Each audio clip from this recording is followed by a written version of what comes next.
Hey, this is Michael Rosenbaum. Hey guys, Tom Welling.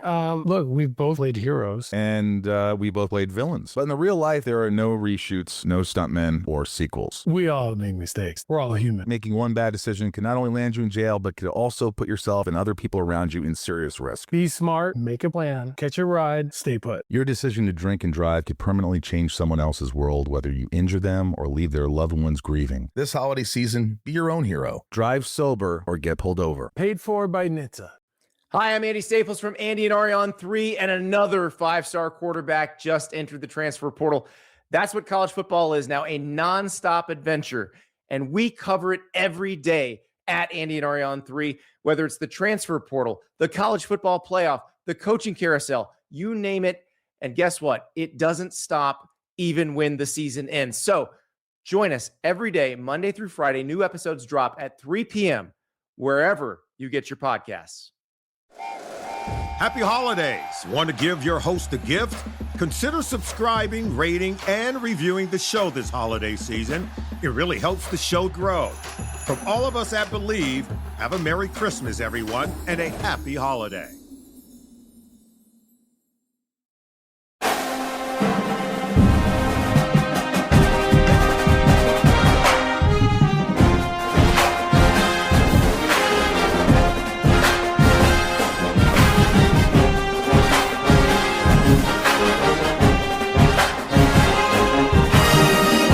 Trojan family, what is up? Welcome to the USC LAFB show here on the LAFB network. I'm your host, Ryan Dyrud. Hope everyone had a fantastic Christmas. We are the day after Christmas now, so hopefully everyone enjoyed their Christmas Day festivities with family, friends, loved ones, whoever you are with. Hope it was relaxing, full of joy, fun, whether you're watching football, Christmas movies, basketball, whatever you were doing. Hopefully it was fantastic for you and yours. We had a great, mellow Christmas Day, Christmas Eve. We went to my mother-in-law's, my wife's family, had some fun there, had some tamales, had some great stuff. And then Christmas Day was just the four of us, me and my immediate family, relaxing, rainy day here in SoCal. So it was nice to just chill, watch some Christmas movies, watch some football. I made duck for the first time ever. Must say it came out fantastic. A nice orange cranberry glaze. It was fun. So what's everyone's, we'll get to USC right after this, but what is everyone's favorite Christmas dish? Or what is your traditional Christmas meal, I guess you should say? We usually go visit my family in Colorado for Christmas. That's like the one holiday we go back to Colorado for is Christmas. Get some snow. And we have a very traditional, with my parents, like Christmas dinner, right? We got ham, green bean casserole, rolls, mashed potatoes, like very traditional, very good, candied yams. So since we were here this year, it's like really, it's the first year we've been in California since my daughter's been born, since my first daughter, my 5-year-old. And I think only one other time since me and my wife have been dating that we've been in California. So we've never had to cook, always been at my parents' house. So I was like, you know what? Let's buck tradition a little bit. And I'm going to try making a duck. Came out fantastic. If you haven't had duck, I recommend it. Very, very good, juicy, flavorful. But anyway, let me know in the comments what your traditional dish is, just out of curiosity. On Christmas Eve, the last one came in late, but USC did announce 4 more re-signings, so got to jump on here. I didn't come on yesterday, took the day fully off. I think it was literally the first day since the season started almost that I have not either recorded or done a live show. Done one every single day, 7 days a week, I believe, since the season started. Maybe a couple days in there, but it's been a while since then. So took the full day off yesterday. So, we're a little late. Everyone knows this, but wanted to jump on quickly and talk about the 4 announced re-signings because one of them is a very important one in terms of a guy that was a starter, but also in terms of the future of the position. So let's just get into it. First, well, I'll just name all 4. So Desman Stephens, starting linebacker, re-signs. That was kind of one of the big question marks, right? Like you see some of the players that were entering their portal, some of the players that were returning, and it was like, okay, what is the future plan at linebacker? I still don't think this changes them getting a portal backer to at least come in and compete. But you now essentially have, outside of Eric Gentry, you have all your starting backers back with, Jaden Walker being one of the first announced re-signings, and then now Des Desman Stephens. So they announced him. I'll get into that. Hayden Treter, depth offensive lineman. Love that re-signing. Get into that one. The other linebacker, AJ Tuitele, re-signs. I love his upside. True freshman. We'll talk about him. And Erwin Taomi, depth offensive lineman, was the fourth re-signing. So I think all good ones. Still some big ones out there that we're waiting on, but we'll see if anything comes through today or they will wait now till we know we still got 4 days to the bowl game, so I'm sure we'll have some more re-signings announced before the bowl game, which obviously we'll talk about here at the USC LAFB channel. So let's talk about Desman Stephens. Before we do, make sure to hit that like and subscribe button. If you come here often and haven't subscribed, hit the subscribe button. Helps us out. You can also become a member of the channel, get some discounts on merchandise, plus full access, easy access to our message board that we are continuing to build over at LAFBnetwork.com. So Desman Stephens, very polarizing player, I would say, among the fan base. There are certainly a lot of fans that probably think he way underperformed this season.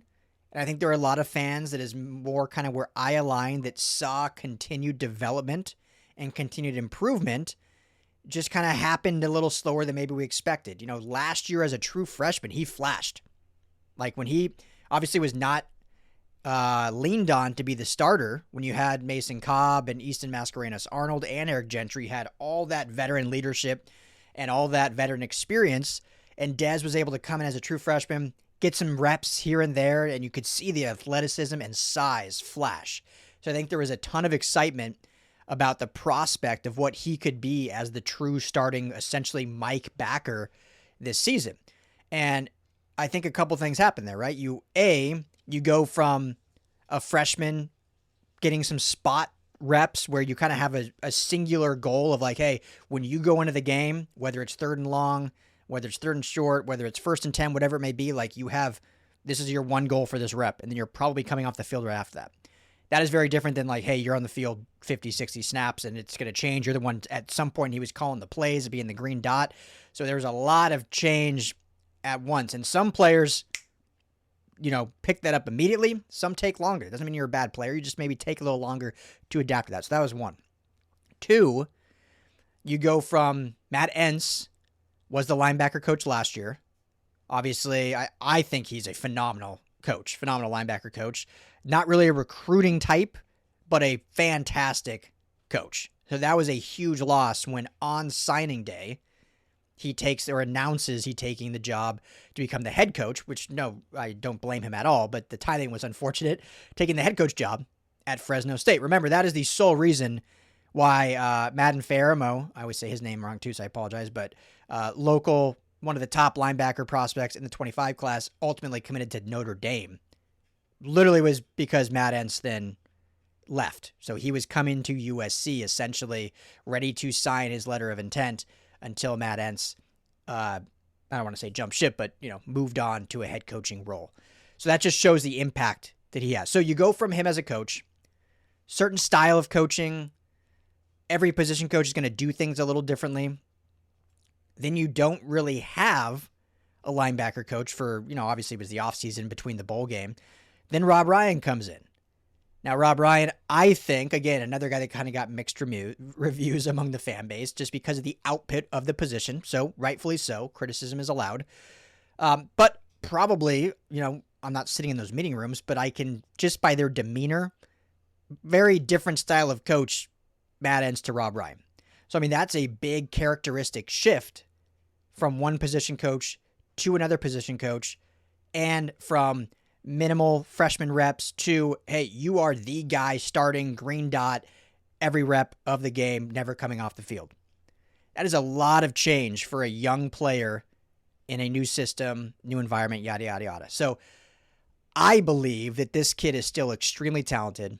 He's got the flavor profile, right? We keep talking about 6'3", 235. So he's got the body type that USC was looking for in a Big Ten linebacker.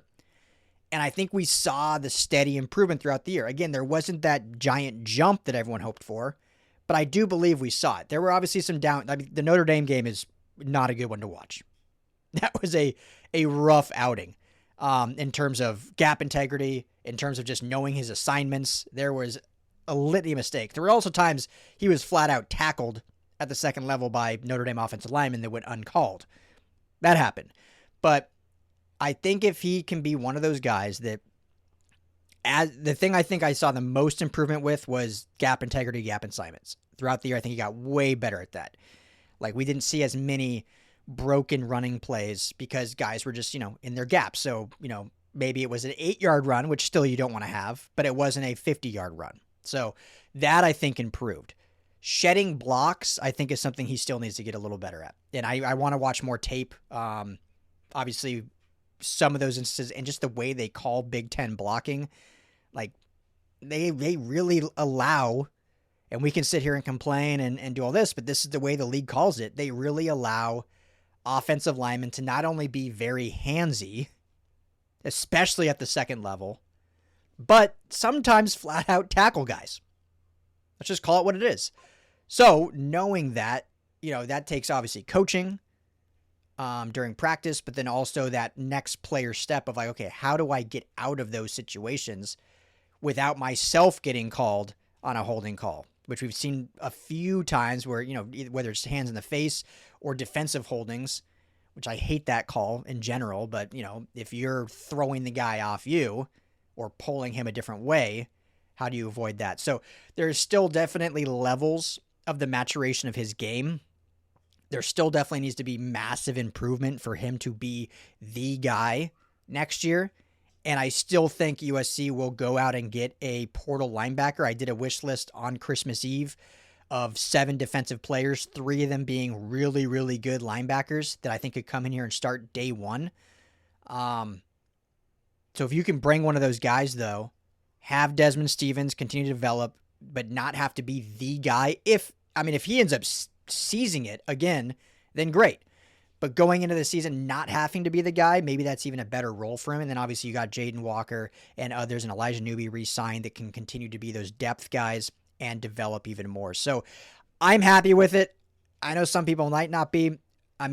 Overall had a decent season, 83 total tackles. So statistically, one of the higher echelon backers, just in terms of, I know tackles aren't the best stat to go off of. PFF grades, I always say, I don't take this as the Bible. It's very subjective when you look at PFF grades, but finished with an overall 62.8 grade, which is an improvement from last year, even though last year obviously much less reps, but a higher grade this year. Run defense 56.2, tackling 78.3 grade. So, outside of the Michigan State game where he had a 42.8 tackling grade, he actually had and then Oregon game of 53.8. Outside of that, he actually had fairly decent tackling metrics in terms of, missed tackles and whatnot. As PFF recorded, only 9 missed tackles. I don't want to say only, but, stayed under double digits. For a middle linebacker that's playing every snap, that played 653 total snaps, 9 missed tackles, that's not like egregious or end of the world. You'd love to have that 0, but there's going to be missed tackles. So 9 only as recorded or as charted by PFF. Not terrible. Definitely improvement. And again, 3 of those came in that Oregon game, which obviously was a big reason why USC lost that game. So 3 of the 9 in one game. 2 in the Michigan State game, which were his 2 worst games, Michigan State and Oregon, and the rest either 0 or 1. So again, I like Desman Stephens' prospects still. Many of you listening will probably disagree. That's totally fine. Drop in the comments why. But I think we've seen flashes of still what we saw from his freshman year. Now let's see how that can go with some competition pushing him with the portal target, plus another year under Rob Ryan that, learning how he coaches, how he does things. Let's pretend that or not really pretend, but assuming Rob Ryan will be back. Again, this Danton Lynn defensive coordinator saga should be wrapped up by the new year. So we'll see if he's back and all things stay the same. Great. If he ends up leaving to Penn State, does Rob Ryan leave as well? So that could change things too. And then we have a whole other discussion like, hey, okay, here's a guy that's going to have his 3rd different position coach in 3 years. Is this an issue for him? That's a lot of change. We always talk about quarterbacks and changing, offensive play callers year over year. There's a lot of quarterbacks, whether it's in college or the pros, where it's like, man, This guy's had 4 different OCs in 5 years. Like, you can see why it stunts it. Like, the same can be said at, a linebacker or a corner or someone else if you change your position groups. All right, everyone, let's talk about drinking and driving, a decision that will change your whole world. Things will never be the same once you get a DUI because legal fees, time in court are just the beginning. Getting into a crash is another way your world could be irreversibly changed after drinking and driving. Your vehicle may not be the only thing that gets damaged in that crash. You could face a life-altering injury or even death. But you're not the only one who could face those consequences. Your decision to drink and drive could permanently change someone else's world, whether you injure them or leave their loved ones grieving. The next time you're out drinking, call a rideshare, a taxi, a sober friend, or a designated sober driver. Always plan for a safe ride home. The only decision that will change your world for the better is the decision to call for a sober ride. It's never worth it to drive drunk. Don't risk it. Drive sober or get pulled over. Paid for by NHTSA. Hi, I'm Andy Staples from Andy and Ari on 3, and another 5-star quarterback just entered the transfer portal. That's what college football is now, a nonstop adventure, and we cover it every day at Andy and Ari on 3, whether it's the transfer portal, the college football playoff, the coaching carousel, you name it, and guess what? It doesn't stop even when the season ends. So join us every day, Monday through Friday. New episodes drop at 3 p.m., wherever you get your podcasts. Over and over again. So that will address when that happens and when we know for sure. For now, let's assume that Rob Ryan is still the LB coach going forward, and we can see Des Stevens with him now in year 2. So I like it. I think it's going to be good. I think we'll see that continue to grow. Hayden Treter, again, these next 3 will be a little quicker because they are more, at this point, haven't been, real starters. I love Hayden Treter. Part of me loves him because, Colorado kid. As you all know, I'm from Colorado. Went to Colorado powerhouse Cherry Creek, who just won another state title this past season. My alma mater, Mountain Vista, made it to the semifinals. Lost to Ralston Valley. Should have beat him. Lost to Ralston Valley. Ralston Valley goes on to lose to Cherry Creek in the finals, who Cherry Creek beat Valor Christian High School, which is where Cannon Smith went. USC commit in the 26 class in their semifinal game. So Colorado's got some underrated high school football. It's not nearly on the level of California, Texas, Florida, all those schools. And there's kind of like 3 to 5 kind of powerhouses, and the rest are all kind of a nice drop off after that. But Hayden Treter, great body size. I think he's going to compete to really kind of push for one of those interior spots. 6'6", 320. He's only a redshirt freshman, so 2 years within the system.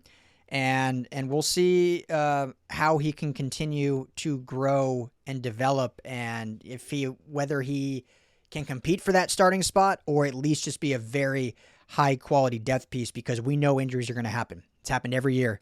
It happens every year for every team, especially on the offensive line. Guys are going to go down, and you've got to have versatility, and you've got to have depth, and you've got to have size. And I think he has kind of all 3 of those things. So love that re-signing. He's a guy that I think can really have an impact, whether it's as depth or really competing for that starting spot.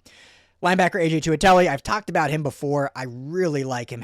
Such a productive player in high school out of Las Vegas. So, you can consider that somewhat of a local kid, not too far away. And, not as big as the profile that USC is kind of looking for, but clearly has done enough and maybe is cheap enough. I don't know his NIL situation, because his size is more similar of like Matai Tagoe, who they ended up kind of moving on from, if you will, mainly because of that size thing. But I think he was also a very expensive NIL play for what they were maybe projecting. Again, these are all insinuations, I guess, if you will. But I think Tuitele is probably a little bit cheaper in that regard, but also they see a higher ceiling and maybe potential a size growth that he can get to. So I love him as a player. I love him as a depth piece, and his high school production was just off the charts. So he's just a true freshman. Let's see what they can get out of him as he continues to develop in that room and competing for special teams reps and potentially just get on the field for, certain situations, whether it's 3rd and long situations, if they can use him more of kind of a fringe kind of box safety, if you will, and kind of move him around in that kind of chess situation. So I like him a lot as well. And finally, Erwin Taomi, again, just a great depth, size, offensive lineman. Originally from Anchorage, Alaska. Love that, right? 6'4", 360. So huge massive body size. And a guy we'll see. I'll ask about him. We'll talk about him maybe when we get into some off-season interview situations, if we get some time with the assistant coaches in the spring, kind of how his development has looked. We can talk to Coach Hansen how are we projecting this guy? Is this a guy that's really is just a quality depth piece, or is he someone that you see really pushing and competing for what seems like could be a starting spot, or even just a real special teams role and kind of field goal and situations like that? So hard to say right now. Obviously, it's not a name we've seen like on the field, but love his size, love his development, and we'll see what the future holds for him. So there's your 4 re-signings from Christmas Eve. I'll leave it at that. Obviously, some big names still out there. I still feel confident about Elijah Page, as I've been saying, but has not been announced yet. The other big 3 or 4, I should say. So, there's really 5 offensive linemen we're still waiting on. Elijah Page is the biggest one. Alani Noah, next biggest. Again, I'm not as confident with him, but we'll see. And then the 3 freshmen, when you look at Elijah Vicona, Aaron Dunn, and Alex Payne. So, again, I expect 4 of the 5 to all be back, really confidently. We'd love to see, obviously, 5 of the 5 back. So those are really the big names. Alex Graham, I believe. Trying to look at my notes. I don't think he's been announced yet. That's a big one. Need that one back. I don't see why he wouldn't be. Haven't heard any murmurs or rumors that he's leaving or wants to leave. But, until we see it, we'll hold our breath, I guess. And then I think only real other one would be Hussein Longstreet, which, again, we'll probably know after the bowl game on him. Some of these guys that haven't been announced, I think, have already re-signed them, if I'm being honest. The team is just kind of, announcing them at their own leisure for some social media engagement. But I think some of these deals have been done probably for a while. They're having a cadence of announcements. Hussein Longstreet would be one that I would maybe say they don't know yet. I don't know that. I'm just guessing, but I could see him playing in the bowl game and then seeing kind of what comes of that, right? Like if he has a good bowl game, their phone's going to be ringing off the hook with other teams around the country to say, hey, you get in the portal, we'll give you X and you'll be our starter. So it's probably more of a waiting game for him. But outside of that, I think there's clarity probably on almost all the other players, whether they're already re-signed, just not announced, or whether USC and the player knows that ultimately they will be moving on into the portal. So we'll keep you posted here. As always, this is the USC LAFB show. Again, hit that subscribe button if you have not already. Appreciate you all. Hope you all had a fantastic Christmas. I plan to be back on later today. We'll see if we can get some more transfer portal talk or if any other recruiting or anything else breaks from now until then. But if not, I'll think of something.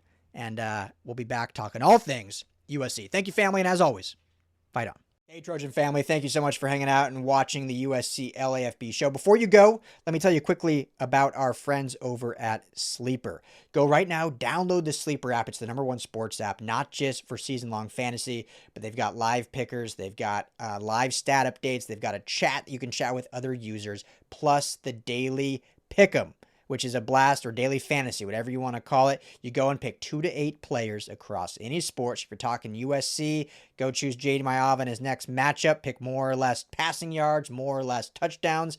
You stack those, and you can win real money. When you go to make your first deposit, make sure you use our promo code USCLAFB.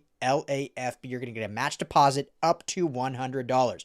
Put in $100, you get $100 free to play with from Sleeper. Put in $10, they'll match you that $10, so now you're sitting at $20 to play with. But also, right now, for any new users, no deposit required. You get $20 free entry. You can stack both. You can get the $20 for free. Go make a deposit. Use USC LAFB, and now you've got a bunch of free money to play with right there on the Sleeper app. Check it out, Trojan family, and when you do, tell them the guys at the USC LAFB sent you.